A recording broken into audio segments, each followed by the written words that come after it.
Olá pessoal, tudo bem? Sou Osmar e hoje vamos falar um pouco sobre o Egito Antigo. Pense numa civilização encantadora, pense num povo, numa história da humanidade das mais antigas que desperta até hoje curiosidade e bastante interesse em conhecimento, pois muitos apenas conhecem as pirâmides, as tradicionais pirâmides do deserto no Egito, a Farange, né? Aquela obra encantadora, também os faraós, as múmias, aquelas histórias que estamos acostumados a assistir nos filmes de Hollywood e nos romances por aí afora e também nos livros de história sobre história da humanidade na parte geral. Mas quem aí já se dedicou um pouco a estudar um pouco mais profundo a civilização egípcia? Neste vídeo eu quero introduzir um pouco mais algumas questões a respeito da sociedade, da cultura e do desenvolvimento daquela civilização que talvez tenha sido uma das mais fantásticas existentes na história da humanidade, não desprestigiando as outras, mas eu acredito que muita gente, assim como eu, tem um verdadeiro fascínio pela cultura egípcia. Então vamos lá estudar um pouquinho mais sobre essa cultura fantástica. A civilização egípcia desenvolveu-se às margens do rio Nilo, um oásis no meio do deserto do Saara. Um solo rico em água e fértil devido às enchentes que inundavam as margens. E também, além do fato de haver água em abundância nessa região, a construção de diques e de canais para irrigar hidricamente outras áreas da civilização, do território, também foram fatores preponderantes e fundamentais para que a sociedade pudesse se desenvolver. E interessante que nesta época já se falava em trabalho, criatividade e planejamento, ou seja, era uma sociedade extremamente organizada que buscava executar tarefas de acordo com o planejamento que era estabelecido. Para defender suas vilas e moradia das violentas inundações, os egípcios construíram os diques e os canais usados para irrigação e levar águas a regiões mais distantes da margem do rio. Assim, essa civilização desenvolveu-se num clima árido e adverso, margeando o rio Nilo. E por falar em rio Nilo, ele tinha tão grande importância para os egípcios que era considerado como um deus, com o nome Hape. A evolução política dos egípcios perdurou em mais de 3.000 anos, marcada por grandes oscilações políticas, glórias e decadências. A história do Egito Antigo é dividida em dois períodos importantes.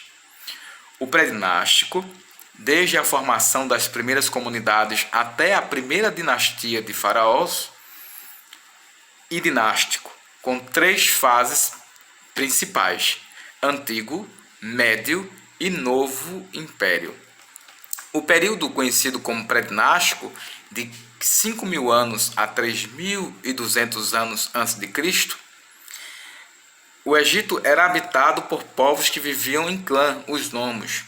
Os nomos eram povos independentes, mas cooperavam quando havia problemas comuns, como abrir canais de irrigação, construir diques, etc. Essas relações se transformaram até a formação do Reino do Baixo Egito, ao norte, e o Reino do Alto Egito, ao sul.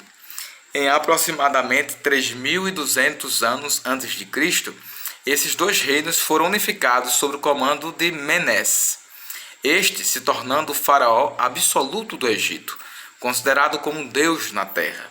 Usava uma coroa dupla, demonstrando a unificação entre os dois reinos. Assim surge a primeira dinastia, acabando esse período. Durante o período conhecido como dinástico, de 3.200 a 1085 a.C., época em que são construídas as pirâmides, há um grande crescimento territorial e econômico. No período seguinte, conhecido como Antigo Império, de 3200 a 2423 a.C., durante esse período, faraós conquistaram enormes poderes religiosos, militares e administrativos. Quéops, Quefren e Miquerinos, faraós da quarta dinastia, tiveram grande destaque, sendo os mandantes da construção das principais pirâmides do Egito. O Estado era composto por enorme número de funcionários para administrá-lo. Nos mais altos cargos estavam os administradores das províncias, nomos, os supervisores de canais e planejadores de construções, alguns deles eram escravos, excetuando-se os administradores das províncias, mas viviam muito bem. Na base da pirâmide, uma imensa legião de trabalhadores que plantavam, construíam e arcavam com os altos tributos. Como capital, o antigo império teve primeiro Tines e após Mênfis. Interessante que as civilizações antigas, elas tinham também uma importância no capital. Ou seja, se observarmos a sociedade egípcia como a sociedade romana e outras, elas também tributavam a população para manter a sua riqueza e o seu poder. Ou seja, o dinheiro, a moeda, o capital, ele não é um elemento contemporâneo.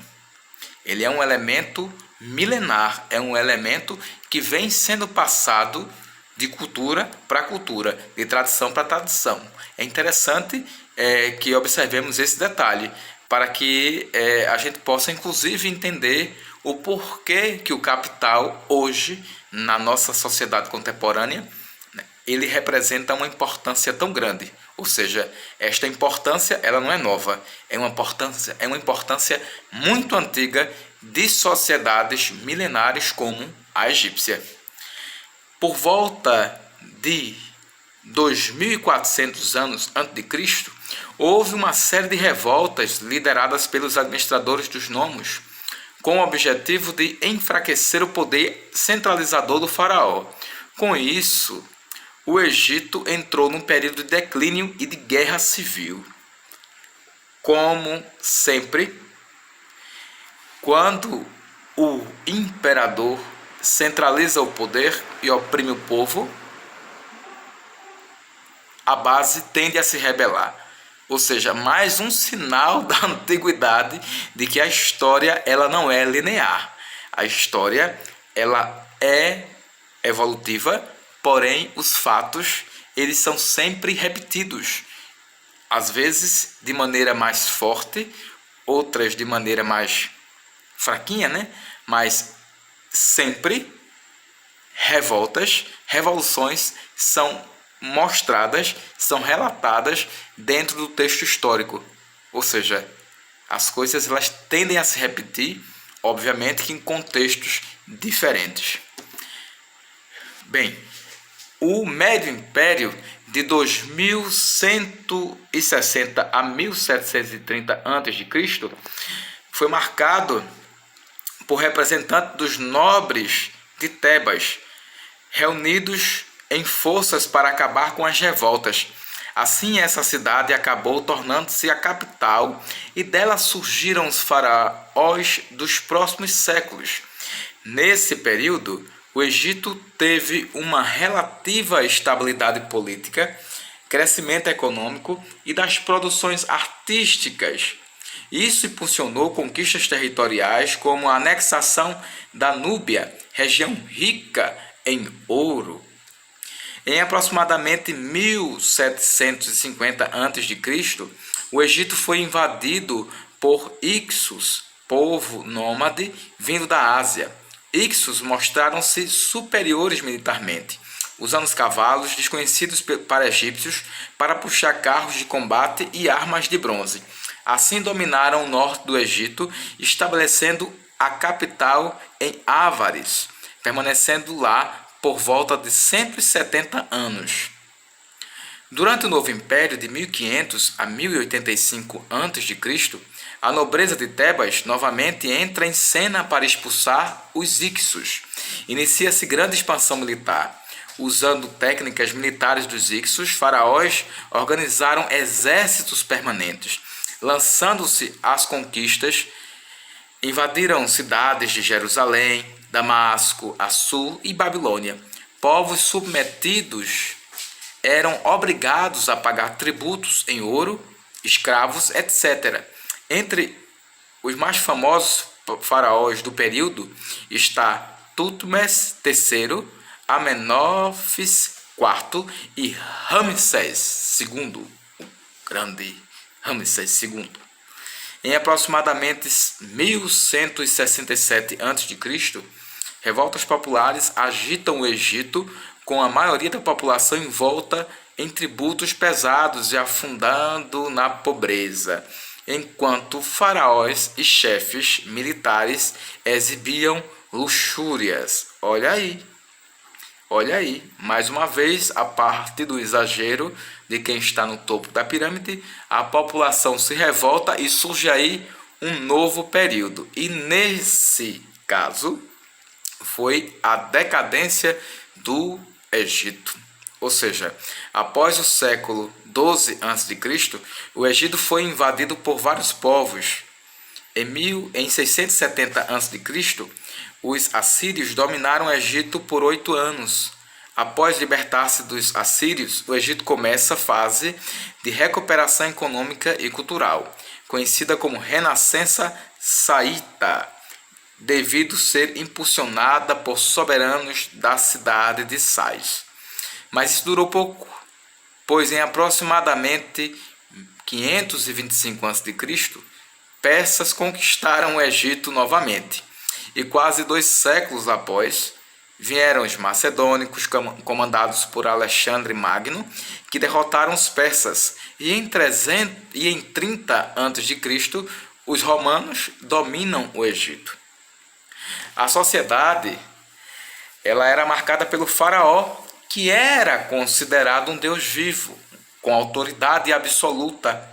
Apenas altos dirigentes e chefes de províncias podiam questionar algumas ordens do faraó. Abaixo do faraó, a sociedade era dividida em dominantes e dominados. O grupo dos dominantes eram os nobres que comandavam províncias ou principais postos do exército. Os cargos eram hereditários. Os sacerdotes que presidiam cerimônias religiosas e administravam os bens do templo e desfrutavam da enorme riqueza proveniente das oferendas. Os escribas, que eram os funcionários públicos que cobravam impostos, fiscalizavam a economia, organizavam as leis. Todos sabiam ler, escrever e contar. O grupo dos dominados era formado pelos artesãos, trabalhadores urbanos como barbeiros, ferreiros, barqueiros, tecelões, carpinteiros. Muitos trabalhavam em construções e viviam quase sempre na pobreza. Felas, camponeses ou trabalhadores das obras públicas, transporte, eram a grande maioria dos egípcios e viviam na miséria. Os escravos, presos de guerra, trabalhavam nos serviços mais pesados, como as pedreiras, viviam precariamente, mas tinham alguns direitos, como casar com pessoas livres, possuir bens, testemunhar. Alguns tinham altas colocações, inclusive alguns estavam entre os escribas. Interessante que os escravos, eles possuíam privilégios que muitos felas, camponeses ou trabalhadores não possuíam. Veja aí o interessante, que diferente dos escravos que conhecemos na história do Brasil, esses eram escravos porque simplesmente estavam na situação de presos de guerra, ou seja, eram pessoas que haviam sido presas pelo fato de serem invasores, né? Mas estavam ali sobre o poder do faraônico, à disposição do seu poder, mas que conseguiam garantir alguns direitos mesmo na condição de escravos. Os camponeses não tinham descanso mesmo durante as cheias. Nesse período brincavam e consertavam utensílios e por vezes eram chamados para a obra dos faraós. Quando as águas descem, eles consertavam os estragos feitos por esta, consertando canais e reforçando a margem do rio. A irrigação era diária, devido à força do sol, e à noite os camponeses verificavam os utensílios e fabricavam cordas. Alimentavam-se de pão, cerveja e legumes, e às vezes peixes e frutas. Eram muito magros com essa alimentação. Os gordos são de classes abastadas e eram considerados elegantes. Veja aí mais um fator interessante. Na economia, predominava o modo de produção asiático. O Estado faraó é dono de toda a terra, controlando o trabalho agrícola, além da agricultura. O Estado egípcio também controlava muitas outras atividades econômicas. Por meio de seus funcionários, administrava as pedreiras, minas e construções. A maioria dos egípcios viviam em servidão, obrigados a sustentar elites com tributos em bens, impostos ou trabalho corvéia. Principais atividades econômicas do Egito: a agricultura, destaca-se o cultivo de trigo, pão, cevada, cerveja, linho, tecidos e papiro-papel. Pecuária, criavam bois, asnos, carneiros, porcos e aves. Após a invasão dos Hicsos, começaram a criar cavalos. Para a maioria da população, carne era um luxo e só a consumiam em ocasiões especiais.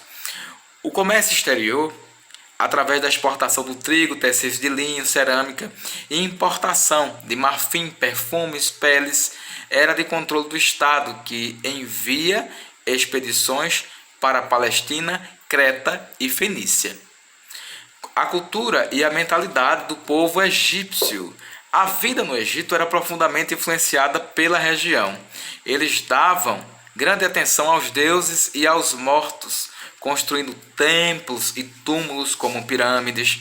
Traziam de lugares longínquos pedras duras e metais preciosos, mas eles moravam em casas de tijolo cru, modestas. Logo, templos e túmulos resistiram a quase todas suas cidades desapareceram, restando apenas cacos de cerâmica. Eram politeístas e suas cerimônias tanto podiam ser patrocinadas pelo Estado oficial como ser espontâneas, popular. Nas oficiais destacavam-se cultos a Amorã, fusão de Ra, deus do sol e criador, e Amon, deus de Tebas. Nas populares predomina 3 divindades: Osíris, deus da vegetação, natureza e mortos; Ísis, esposa e irmã de Osíris; e Horus, deus do céu, filho de Osíris e Ísis. Faraós eram considerados descendentes de Horus. Acreditavam na vida após a morte, onde, ao morrerem, eram julgados por Osíris, podendo retornar a seus corpos se absolvidos. Mas para isso precisavam que seus corpos fossem conservados, por isso a mumificação. Após a mumificação, os corpos eram enterrados nos sarcófagos com alimentos, roupas, joias e um exemplar do Livro dos Mortos, coleção de textos religiosos para serem recitados quando a alma comparecesse ao tribunal de Osíris. Ou seja, eles acreditavam que esses utensílios seriam utilizados por eles após a sua morte, por isso era enterrado junto com os mortos. Durante o Novo Império, o faraó Amenófis IV tentou instaurar o monoteísmo, instituindo a cultura Atom, simbolizado pelo disco solar. Tais reformas tinham fundo político, pois Faraó desejava diminuir o poder dos sacerdotes, se tornando o supremo sacerdote. Mas após sua morte, os antigos cultos foram retomados junto com o poder dos sacerdotes.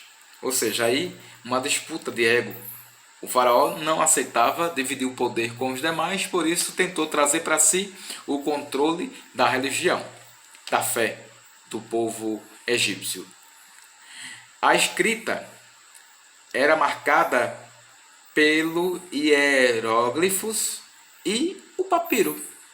Hieróglifos, palavra de origem egípcia, significa sinais sagrados. Eram sinais que simbolizavam objetos concretos e aos poucos foram tomando sentido convencional, expressando ideias abstratas. Foi o francês Jean-François Champollion que em 1822 decifrou a escrita egípcia através da pedra da Roseta, que possuía inscrições egípcias traduzidas para o grego. Registros eram feitos em pedra, madeira ou papel fabricado a partir da planta do mesmo nome. A arquitetura egípcia é marcada por túmulos monumentais, mastabas, túmulos normalmente em trapezoide, que possuíam câmara subterrânea onde ficavam os corpos. Hipogeus, túmulos subterrâneos com vários compartimentos, geralmente feitos nos barrancos do Nilo. Pirâmides, grandes túmulos dos faraós, constituídos internamente por labirintos para evitar saques, e uma câmara secreta onde ficavam os sarcófagos do faraó. Esse túmulo pressupõe avançados conhecimentos de matemática e engenharia. Na região de Gizé encontram-se as pirâmides de Quéops, Quefren e Miquirinos, que são as mais monumentais. Para suas construções foram usados blocos de pedra calcárias. Calcula-se que a pirâmide de Quéops tem 150 metros de altura e foram empregados mais de 2 milhões de blocos de pedras. A descoberta do túmulo de Tutancâmon, que morreu com 19 anos, em 1352 a.C., é tida como o principal achado arqueológico do século XX. Primeiro túmulo de faraó violado por ladrões. Nesse túmulo havia riquezas historicamente incalculáveis, e o ouro nela presente pesava quase 1 tonelada. A arte, marcada por pintura e escultura com finalidade religiosa, eram influenciadas diretamente pela religião. A maior parte dessas serviam para decorar túmulos e templos. Em ambas, a figura humana era geralmente representada em postura hierática, posição rígida e respeitosa, cabeças e pernas de fértil e tronco de frente. A ciência, marcada por soluções para problemas práticos e concretos, pois os egípcios não eram muito filosóficos. Desenvolveram o seu saber para a resolução de problemas práticos como construção, enfermidades, contabilidade e estações agrícolas. A química, através da manipulação de substâncias químicas, surgiu no Egito e deu origem à fabricação de remédios e composições. A palavra química vem de Queme, terra negra, do egípcio. Matemática foi desenvolvida devido a transações comerciais e a necessidade de padronização de pesos e medidas. Desenvolveram a álgebra e a geometria. Na astronomia, orientavam-se à navegação e atividades agrícolas. Também desenvolveram a astrologia. Na medicina, devido ao respeito pelos mortos, cadáveres não eram dissecados, mas mumificação permitia tais estudos. Médicos especializavam-se em diferentes partes do corpo. Apesar disso, a medicina era ligada à magia. Tratamentos variavam desde livro velho, fervido com azeite, até excremento de crocodilo. O cotidiano dos egípcios, eles adoravam a vida, desejavam que a pós-vida fosse igual a essa. Por isso mumificavam e deixavam comida para mortos. Eles se divertiam com jogos de azar, os jovens nobres preferiam caçar e pescar. Luta e natação eram esportes populares, havia um esporte similar à esgrima, com varas ao invés de espadas. Barqueiros formavam equipes para fazer competições na qual deviam derrubar uns aos outros na água com pau. Ou seja, encontraram-se também brinquedos infantis, bonecas e bolas. Pinturas dos túmulos mostram crianças dançando, jogando em equipe e pulando caniça. Não havia teatro, mas havia procissões e paradas militares que eram grandes espetáculos à época. Ou seja, que civilização fantástica e bela, né? E como é bom ter contato com essas histórias e com essas informações. Até mais!